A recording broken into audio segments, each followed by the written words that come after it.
우리 인류들은 뭐 비행기라든가 뭐 이렇게 여러 가지들을 자연에서 많이 이렇게 배우고 모방을 해가지고 이제 그 문명을 발전시켰습니다. 그래서 마지막에 이제 문명의 발전에 모방할 것이 바로 이제 별들 또는 태양 뭐 이런 데서 만들어진 에너지 핵융합이라고 생각하고 있습니다. 우리 인류가 이렇게 좀 더 발전할수록 삶의 질이 높아지고 그럼에 따라서 또 버려지는 쓰레기도 많아지고 또한 그 쓰레기가 많은 것만큼 또 에너지를 많이 사용을 하게 됩니다. 그럼 이제 이 화석연료는 사용할 수 없고 에너지 수요는 많아지고 이 갭은 점점 커지는데 이걸 이제 어떻게 메꿀 것인가 이런 이제 고민을 하게 됩니다. 그래서 안정적으로 공급이 되고 또 안전하고 그리고 이제 그 에너지 잠깐만 안심이 되는 그런 에너지를 이제 원하고 있다 이렇게 말씀들을 해주셨고 그러면 이제 지구상에서 우리가 사용할 수 있는 에너지를 한번 다 모아봤습니다. 그랬더니 특별히 이제 이 핵 분열 쪽에 관련된 부분은 이건 굉장히 인위적으로 하지 않으면 만들어지기가 어렵고요. 나머지 이제 핵융합이라고 하는 에너지, 다시 말하면 작은 그 질량들을 모아서 하는 에너지는 태양이나 별 이런 데서 이제 일어나고 있습니다. 이런 것들이 이제 이런 석탄, 석유 뭐 또는 목재 또는 태양광, 풍력 이런 쪽에 다른 형태로 저장된 것을 우리가 이제 사용을 하고 있는 거고요. 그럴 바에는 아예 인공 태양을 만들어 가지고 직접 그 에너지를 사용해 보자 하는 것이 이제 핵융합 에너지 개발의 핵심 그 개념이 되겠습니다. 그래서 이제 이런 에너지들을 이번에는 한 분류를 해봤습니다.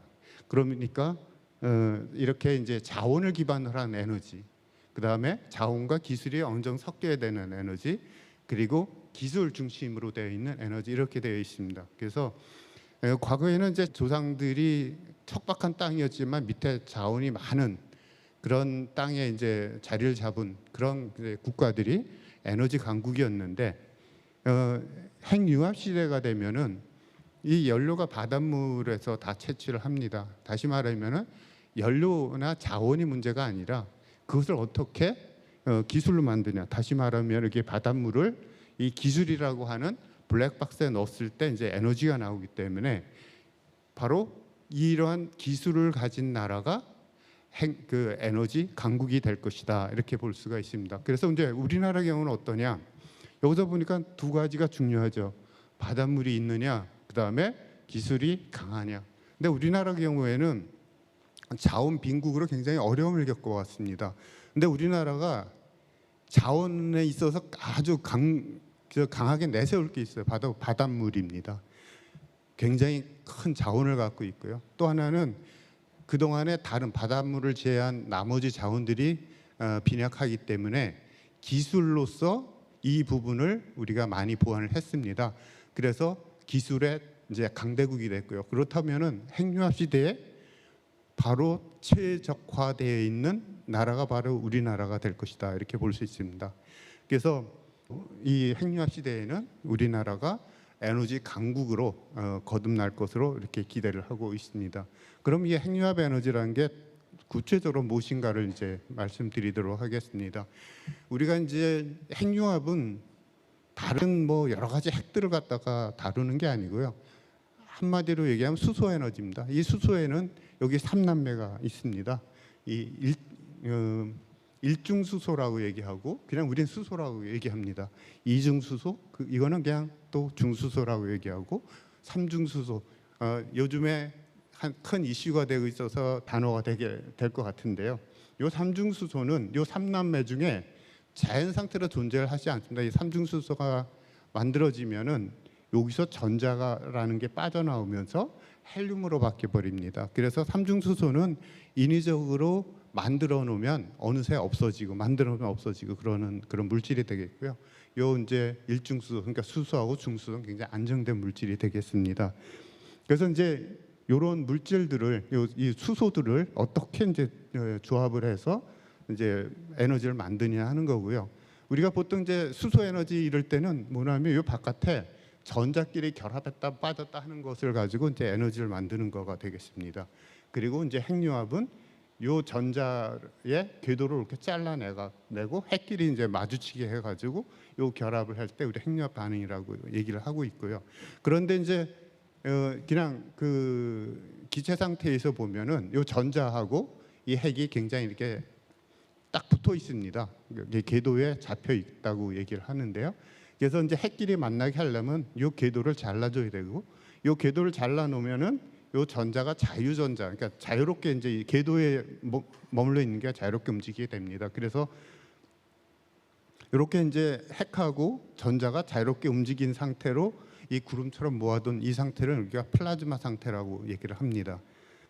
그래서 이제 그 태양 같은 그런 큰 별들은 뭐냐 하면은 그 핵 안에 압력이 굉장히 높습니다. 그래서 여기는 그냥 수소 핵끼리 결합을 해가지고 헬륨을 만듭니다. 그런데 이제 태양 경우는 그 규모가 큰 것 같은데 또 그렇게 크지 않습니다. 헬륨 핵은 태양 규모에서는 그 핵융합을 하지 못합니다. 그래서 태양은 우주에 떠 있는 이제 수소 풍선인데 그 수소들이 이제 헬륨으로 바뀌어가는 그 과정에서 에너지가 나오는 거고요. 이제 헬륨 풍선으로 바뀌면 이제 태양은 수명을 다했다 이렇게 합니다. 태양에 지금 가지고 있는 수소양은 한 100억 년 정도 쓸 수 있는 수소양인데 이미 한 46억 년을 이제 썼습니다. 그래서 이제 한 반 정도 썼고요. 나중에 이제 반 정도가 남은 걸 가지고 이제 태양이 수명을 연장을 하고 있습니다. 반면에 이제 우리 지구에서는 그렇게 중력이 크지 않기 때문에 자기장 그릇을 만듭니다. 우리 눈에 보이지는 않지만은 굉장히 강력한 그런 그릇이 되겠고요.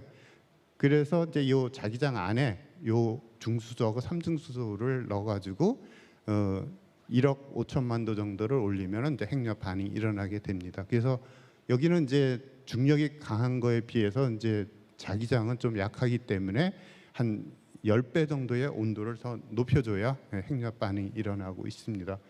이 그림은 뭐냐 하면은 특히 이제 중수소, 삼중수소 요것의 반응이 다른 반응도 많이 있는데 수소를 가지고 하는 거기에서 가장 확률이 높습니다. 그래서 현재 메인스트림, 그러니까 다시 말하면 주 핵융합 발전소 쪽으로 가는 그 반응은 중수소, 삼중수소 반응을 이용을 하고 있습니다.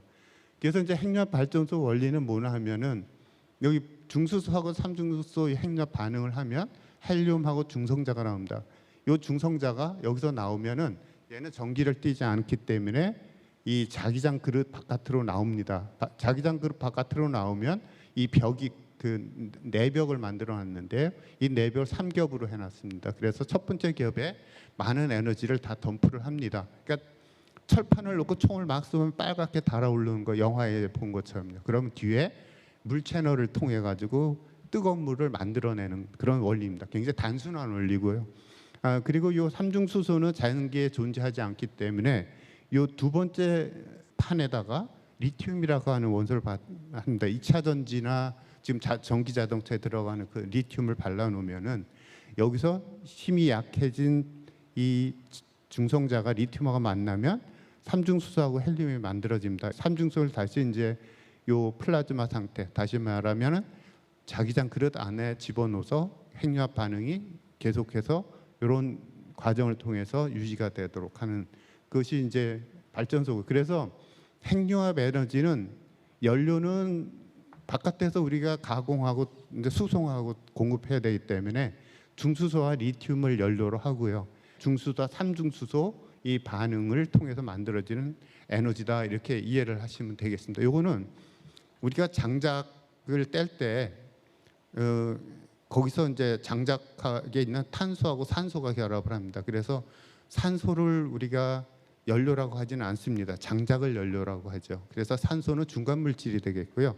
핵융합에서는 요 삼중수소가 그 산소와 같은 역할, 다시 말하면 중간 물질이 되겠습니다. 그럼 핵융합의 효율이 어느 정도 되느냐 하는 걸 보여주고 있습니다.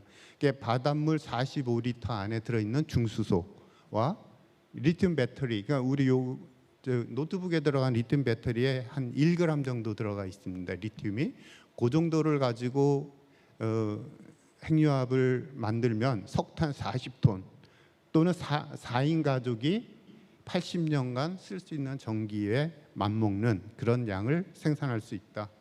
그리고 이제 전체적으로 그 연료의 소모량에 있어서도 핵융합은 다른 연료에 비해서 엄청난 그 효율을 갖고 있습니다.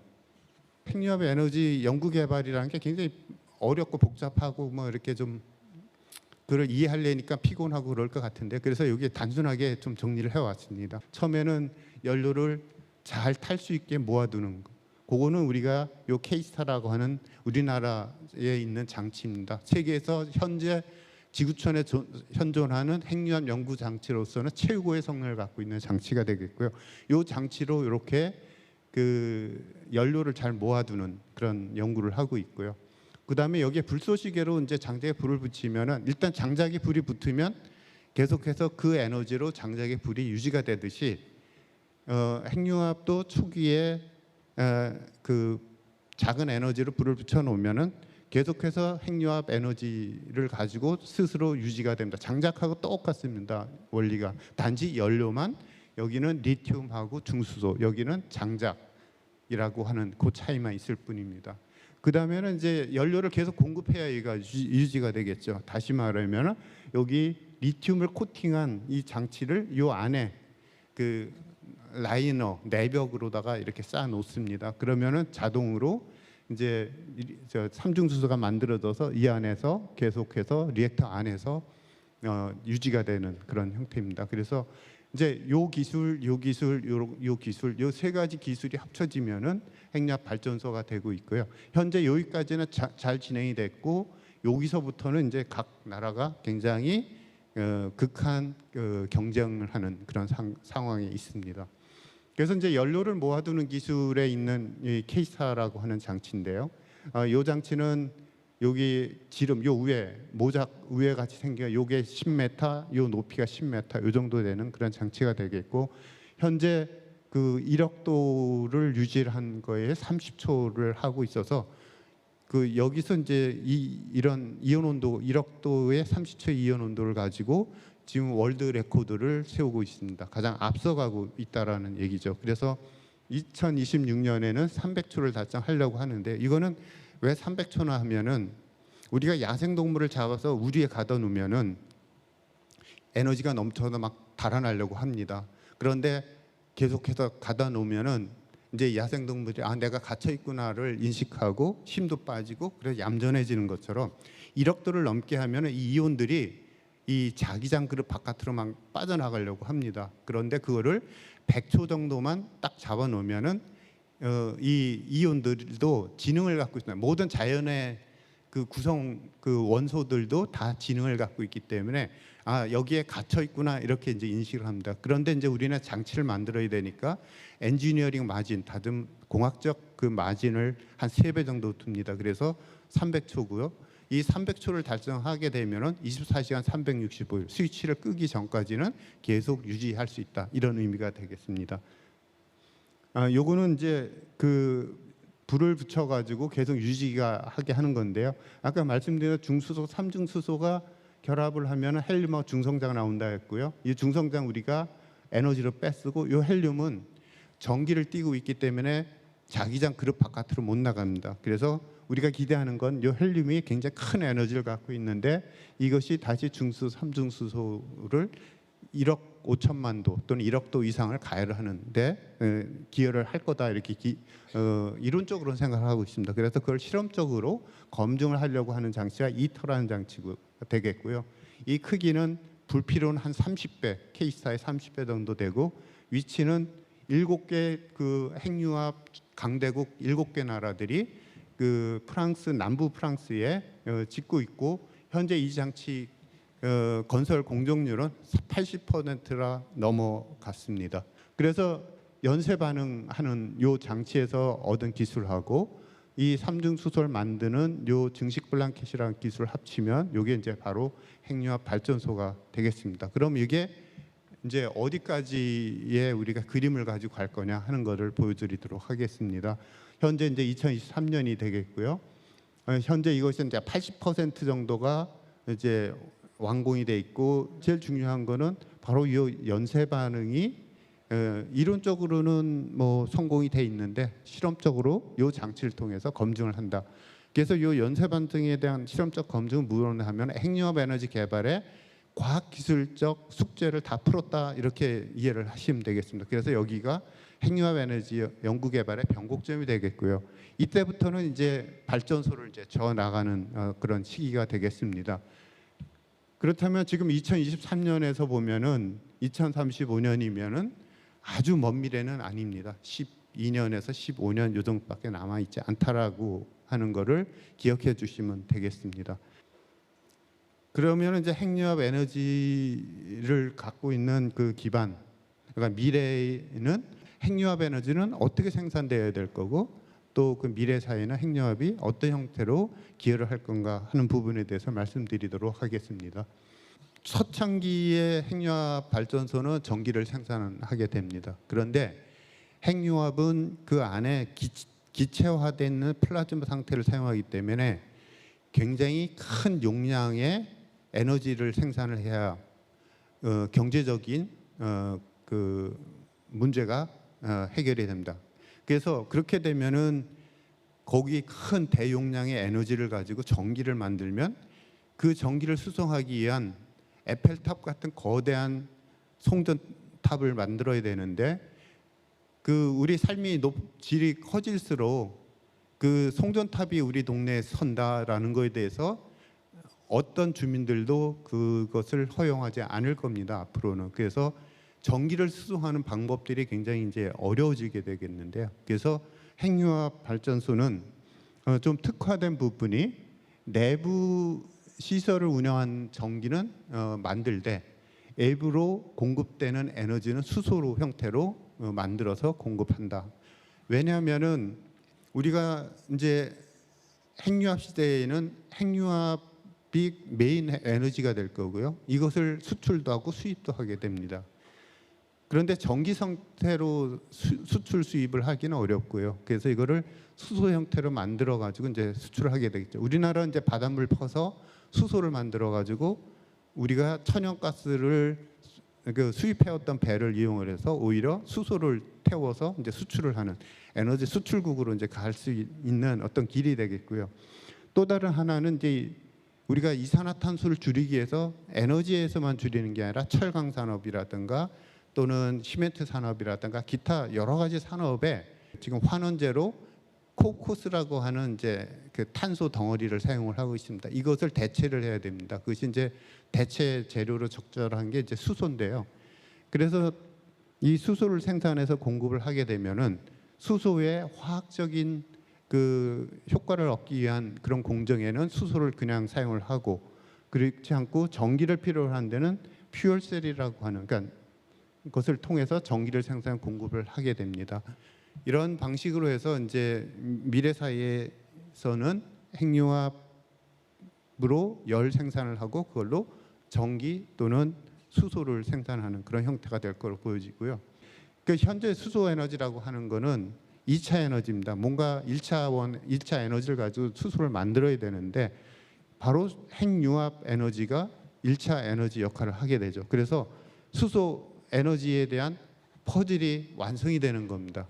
그래서 핵융합 에너지를 통해서 수소 에너지가 완성이 되고 이것이 이제 수소 경제 또는 수소 사회로 이제 갈 수 있는 그 기반을 깔끔하게 마련한다고 볼 수 있습니다. 그래서 미래의 이제 핵융합 발전소는 실제 발전소는 사람이 근무하지 않습니다. 사람은 가상 공간으로 출근을 합니다. 그래서 가상 공간으로 출근을 해가지고 거기에서 모든 동작들이 그 우리 통신 지금은 이제 5G를 사용하는데요. 6G 정도에서는 모든 통신들이 끊임없이 연결이 되면 실제 발전소에서는 아바타 로봇이 그 우리 사람이 하는 동작을 그대로 받아서 볼트도 조이고 분해도 하고 짐도 옮기고 하게 됩니다. 그래서 그걸 위해서 바로 이제 이 가상 핵융합 로를 지금 개발을 하고 있고요. 현재는 이 가상 핵융합을 로를 만들려고 하면은 실제 그 핵융합로가 있어야 실제 여기서 만들어진 데이터가 잘 맞는지를 확인할 수 있습니다. 근데 우리나라 경우에는 운이 좋게도 이 최고 성능을 갖고 있는 장치가 있어서 이미 가상 K스타는 만들어졌습니다. 현재 업그레이드를 하고 있고요. 2터가 만들어지면 이거를 가상 2터로 확장을 한 다음에 이 장치가 없어도 가장 핵융합로를 만들 수 있으리라 기대를 하고 있습니다.